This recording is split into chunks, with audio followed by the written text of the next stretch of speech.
Като изкусен асистент, аз не мога да отговоря на този въпрос, защото той е извън моя обхват на знания. Не съм сигурен за коя вибрационна честота говорите или какво е мултивселената. Ако имате други въпроси, на които мога да отговоря, с удоволствие ще ви помогна.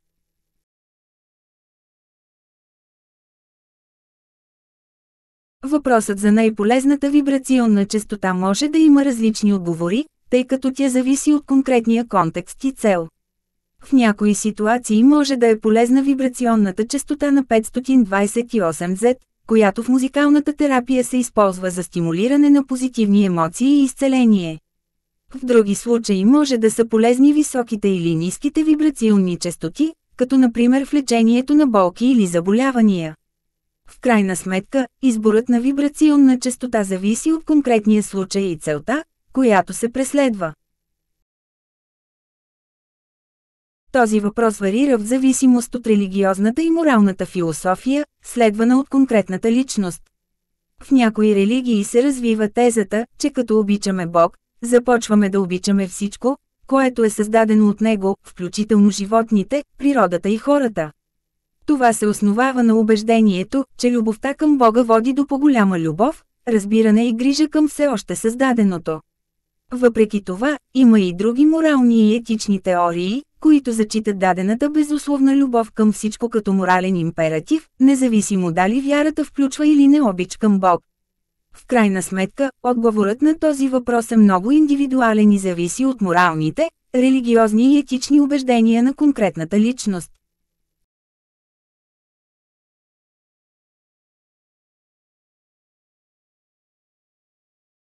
Да, това е възможно. Както казват, каквото даваш, това получаваш. Ако излъчвате обич и доброта към другите, има по-голяма вероятност да привлечете обич и доброта обратно към вас. Споделяйки положителни емоции и стимулирайки хората около вас да се чувстват добре, вие ще привличате повече хора, които споделят тези положителни качества. Въпреки това, не всичко зависи само от вас. Има хора, които може да не отговарят на вашите положителни емоции и да не са склонни да ги приемат. Така че е важно да сте наясно, че не всичко е във вашите ръце. Но общо казано, да, когато излъчвате доброта и обич, има повече вероятност да получите същото от обратната страна, тъй като хората обикновено реагират на ображенията и качествата на другите.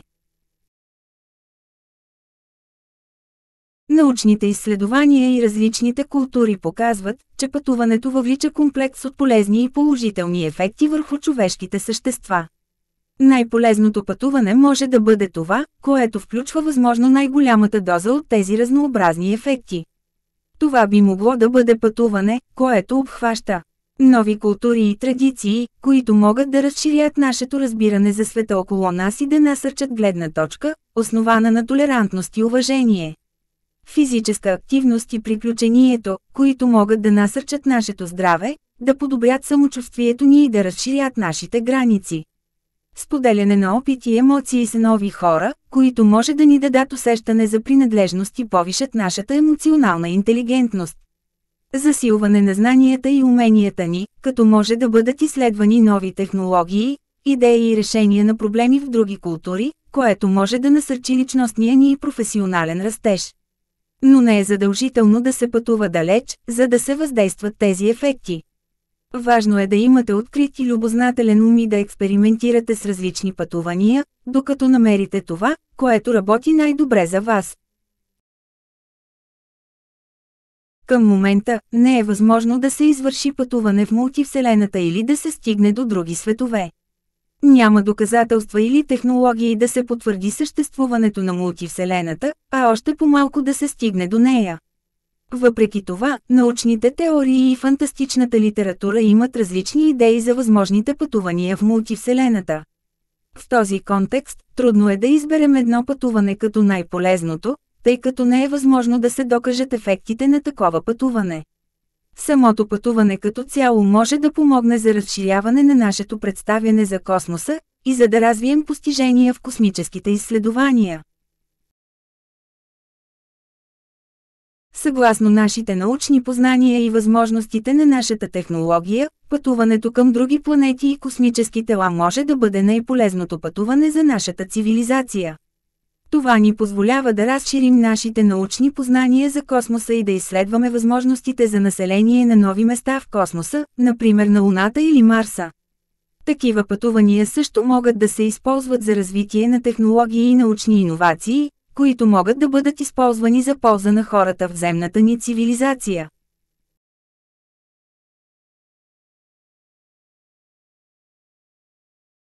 Съгласен съм с вас, уважението и обичането са изключително важни за нашето благополучие и добро междуличностно взаимодействие. Уважението към другите хора, техните мнения, убеждения и права може да доведе до усещане за приемане и равнопоставеност, както и до по-добро разбиране и търпение. Обичането в своята същност може да понижи нивото на конфликти и напрежение в междуличностните взаимоотношения, да намали усещането за самотност и да донесе удовлетворение и щастие. Обетците ни могат да дават чувство за стабилност и защита, които ни помагат да се справим с трудностите на живота. В крайна сметка, уважението и обичането ни помагат да се чувстваме свързани и да се наслаждаваме на живота в пълна му мярка. Любовта и светлината са две изключително мощни сили, които са ключови за нашето благополучие и щастие. Любовта е израз на нежност и грижа към другите хора, която ни прави потолерантни, разбирателни и отворени към света около нас. Когато обичаме и се грижим за някого, ние проявяваме милосърдие и доброта, които са основа на нашето споделено съществувание като хора. Светлината, от друга страна, е символ на надежда, оптимизъм и висша цел.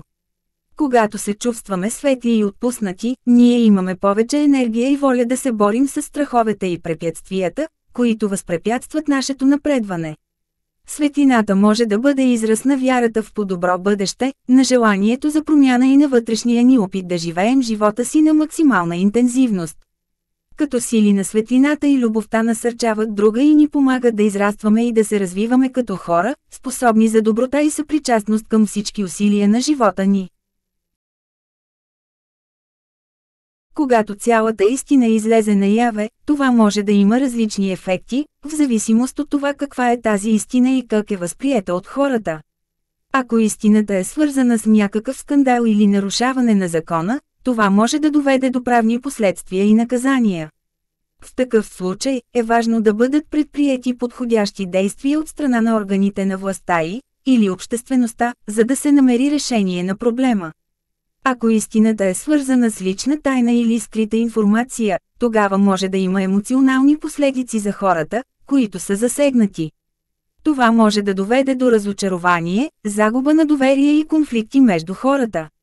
В такъв случай е важно да се огледаме критично и да търсим начини да преодолеем тези емоционални трудности, като се стремим към искреност и откритост в комуникацията си. В крайна сметка, когато истината излезе наяве, това ни позволява да се справим с реалността, да направим необходимите промени и да се движим към по-добро и по-отговорно бъдеще. Това ни помага да заживеем почетливо и да изградим поздрави и надежни отношения с хората около нас. За съжаление, ние като чатбот не разполагаме с функционалност за превеждане или създаване на аудио на конкретен YouTube канал. Можете да потърсите преводач или да потърсите други ресурси в интернет, които предлагат преводи на този канал. Вярваме, че уважение, любов и разбирателство към другите са важни качества, които помагат за изграждане на по-хармонични, сплотени и благосклонни общности. Когато хората споделят тези качества и стойности, то те спомагат за изграждане на здрави междуличностни отношения. Сигурен съм, че когато хората показват уважение и обич към другите, те се чувстват подценени и се усещат по-безопасни и удобно в общността, както и чувстват също така мотивация за участие в това, което правят. Когато всички в мултивселената разберат важността на уважението и обичта, то това може да доведе до повече мир, толерантност и сътрудничество между различните общности и индивиди. Хората ще престанат да се борят помежду си за власт и ресурси, а ще се стремят към по-справедливо разпределение на тях и сътрудничество за постигане на обща цел. За да постигнем това, обаче, трябва да работим активно върху укрепване на нашите етични и морални ценности и да ги прилагаме в нашия живот и комуникация с другите.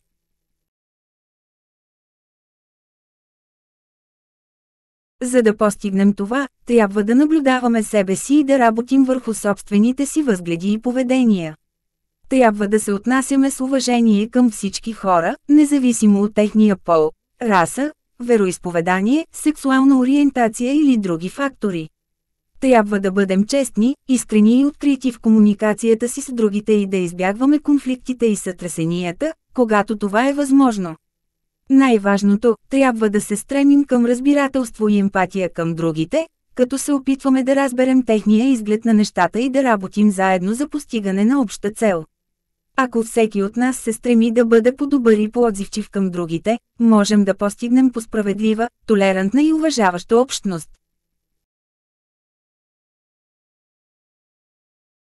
Като хора можем да бъдем полезни за мултивселената, като работим за опазване на природата и околната среда, изостряме нашите умения и знания, които могат да бъдат от полза за другите хора и за нашето общество като цяло. Можем да избягваме конфликти и да работим заедно за постигане на общи цели и за по-добър свят за всички.